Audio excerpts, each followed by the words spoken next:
When you marry into this family, what is yours becomes ours. We don't keep financial secrets from each other, Maya.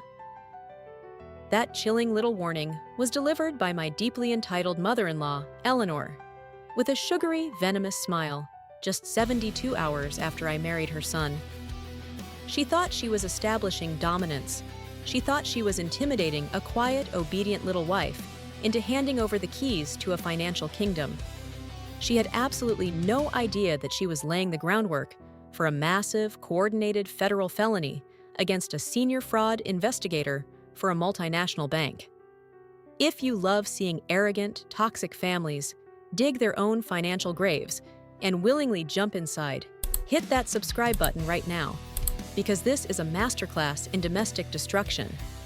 Long before David even knew my name, I dedicated 10 grueling years to constructing an invisible financial fortress. While my peers were drowning in high-interest credit card debt to finance luxury cars and designer handbags, I was quietly funneling every single corporate bonus into a real estate portfolio.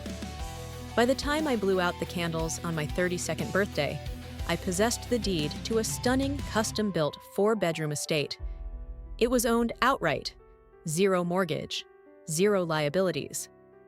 It was my sanctuary, legally walled off inside an airtight, single-member LLC. When David and I tied the knot, he moved into my sanctuary. On the surface, David was a charming mid-level marketing director, but beneath that polished exterior lay a spineless inability to establish boundaries with his mother, Eleanor, or his hopelessly spoiled younger sister, Chloe. In Eleanor's eyes, young Chloe was the golden child, a 28-year-old adult who was chronically unemployed and firmly believed the universe owed her a lifestyle of unearned luxury. The catalyst for their ultimate downfall arrived 14 months into our marriage, when Chloe announced her engagement. She didn't view her wedding as a celebration of love. She demanded a $250,000 royal coronation. We are talking about an exclusive destination venue, imported European floral arrangements, and a custom designer gown. There was only one massive problem. Neither Chloe nor her fiancé had a single dime in savings, and Eleanor's modest retirement fund wouldn't even cover the catering deposit. Almost overnight, David's behavior shifted from affectionate to calculating. He began casually interrogating me about the legal architecture of my property. Say over dinner, he would casually ask if I had ever considered pulling equity out of the house to aggressively invest in our shared future. I shut the conversation down with the precision of a guillotine. I looked him dead in the eye and stated unequivocally that my home was a strictly premarital asset. It was completely off limits, and I would sooner burn it to the ground than leverage my financial security to fund his sister's ridiculous vanity project. He nodded slowly, broke eye contact, and promised he understood. He didn't understand. He was simply abandoning diplomacy and switching to a covert criminal strategy. 2 months later, the illusion of my marriage shattered. I was sitting in my home office at 9 p.m. reviewing case files. As a senior bank fraud investigator, my entire existence revolves around hunting down forged documents, dismantling money laundering syndicates, and prosecuting wire fraud. I am trained to notice the microscopic anomalies that ordinary people overlook. That night, I was sorting through the mail when I spotted a generic, unmarked envelope addressed to David. Usually, I respect his privacy, but the moment I held it up to the lamplight, my pulse flatlined. I recognized the faint, embedded watermark on the stationery. It belonged to a massive national mortgage lender, an institution my own bank frequently audited. A suffocating wave of dread washed over me as I sliced the envelope open. It was a finalized confirmation statement for a HELOC, a home equity line of credit. According to the unforgiving black ink on the page, David had successfully leveraged my property to secure a $150,000 cash loan. I sat there, the air completely leaving my lungs. To execute a loan against a piece of real estate, the primary title holder must physically sign the legal authorization documents. Furthermore, a licensed notary public must be present to verify the identity of the signatory. My fingers flew across my keyboard. I logged directly into the county clerk's encrypted digital public records database. It took me exactly 2 minutes and 14 seconds to pull up the freshly filed property documents. There it was, glowing maliciously on my monitor, a legally binding quitclaim deed. The document officially stated that I, Maya, had voluntarily transferred joint ownership of my premarital sanctuary to David. And sitting right there at the bottom of the page was my signature. Except, it wasn't my signature at all. It was a laughably clumsy, pathetic forgery.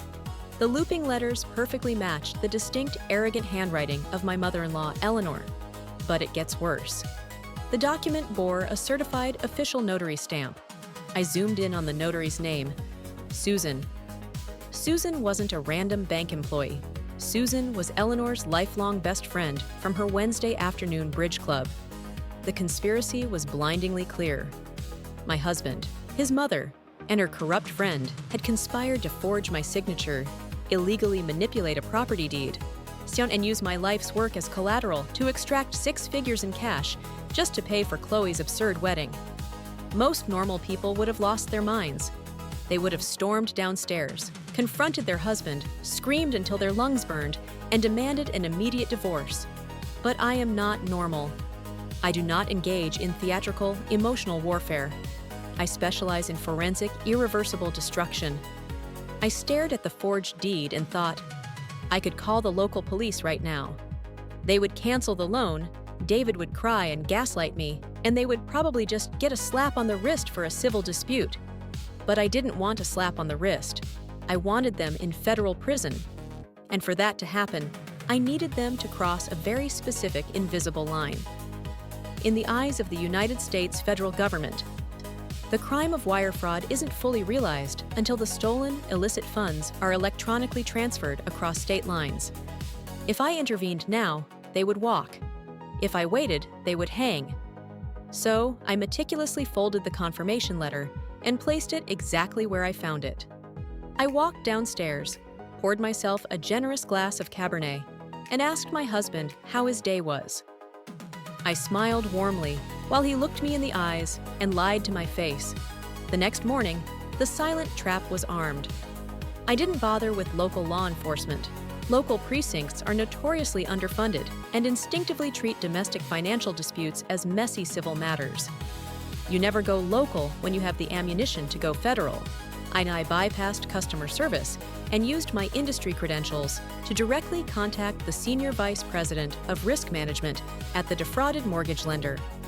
Speaking in a completely monotone voice, I informed him that a fraudulent 6-figure equity loan had just been approved through their system, utilizing a forged quitclaim deed and a compromised notary. I provided the exact loan application number. There was a stunned silence on the other end of the line. The vice president immediately offered to freeze the disbursement of the funds. Absolutely not, I replied, my voice sharp as broken glass. Do not flag the account. Let the funds clear. Let them initiate the wire transfers to the out-of-state wedding vendors. The second that money crosses state lines, I will provide you with the definitive, your irrefutable forensic proof of the forgery. I needed them to consume the poison. For the next 2 excruciating weeks, the atmosphere in my house was suffocatingly smug. Chloe was relentlessly posting on Instagram, bragging about her elite wedding planners, and flaunting the $50,000 non-refundable deposit she had just wired to a luxury resort in Colorado. Eleanor made constant, passive-aggressive remarks at the dinner table about how a real family always finds a way to provide for their own. David even had the audacity to buy himself a brand new set of custom Callaway golf clubs. They were gleefully spending my stolen equity, completely convinced they had outsmarted the quiet, boring auditor wife. On a rainy Friday afternoon, I refreshed the county financial portal. The loan funds had officially been dispersed, and the wire transfers to the Colorado resort had cleared. The federal crime was perfectly, irreversibly complete. I spent 4 meticulous hours compiling an airtight, devastating dossier. I juxtaposed my actual, verified signatures from my passport and state ID against the hilariously bad forgery on the deed. I extracted time-stamped security footage from my home surveillance system, conclusively proving I was sitting in my home office during the exact hour The fraudulent document claimed I was physically sitting in front of Susan the notary. I encrypted the digital package and sent it directly to the mortgage lender's elite fraud division. But I was just getting started. Because the initial loan documents were delivered via the USPS, I filed a formal, expedited report with the United States Postal Inspection Service for felony mail fraud. I filed an emergency petition with the Secretary of State to permanently strip Susan of her notary license. And as the grand finale, I filed for an immediate, hyper-aggressive divorce. The explosion didn't happen in a sterile courtroom. It happened at Eleanor's immaculate house, right in the middle of their sacred Sunday family dinner. I wasn't there to witness it. I was sitting safely in my living room, calmly packing David's designer clothes into heavy-duty black garbage bags. But according to the frantic, hysterical, tear-soaked voicemails I received from Chloe later that night, the catastrophe was absolutely poetic. Right as Eleanor was slicing the Sunday roast, 3 unmarked black SUVs aggressively blocked her driveway.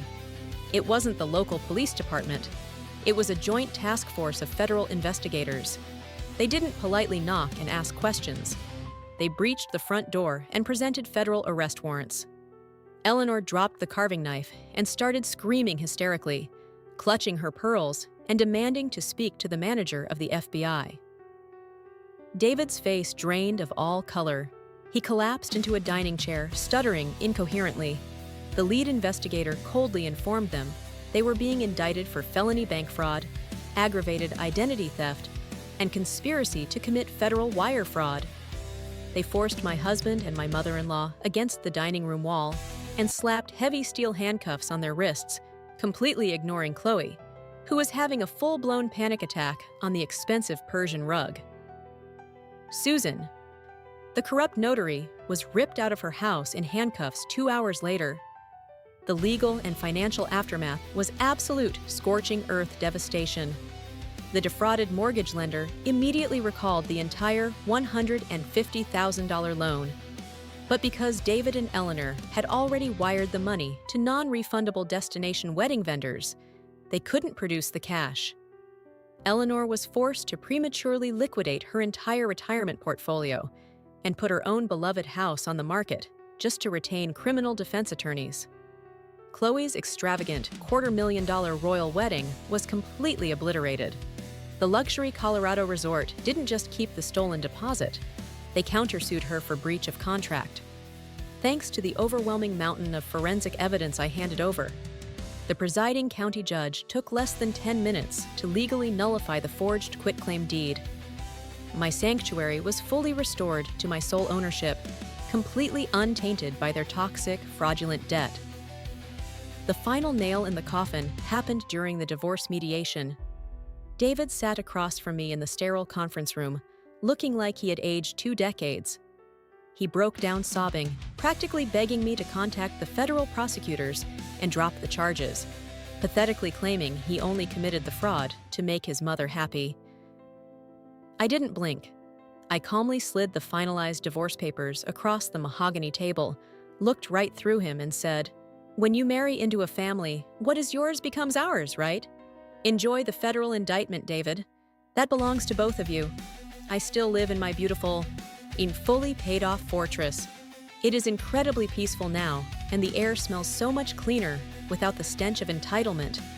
It serves as a daily reminder that the most dangerous person in the room is never the one screaming, threatening, or demanding things.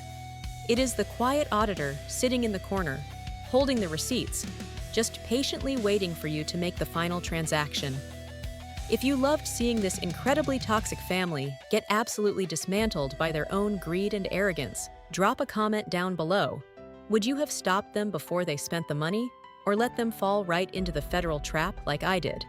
And don't forget to like and subscribe for more stories of cold, calculated revenge.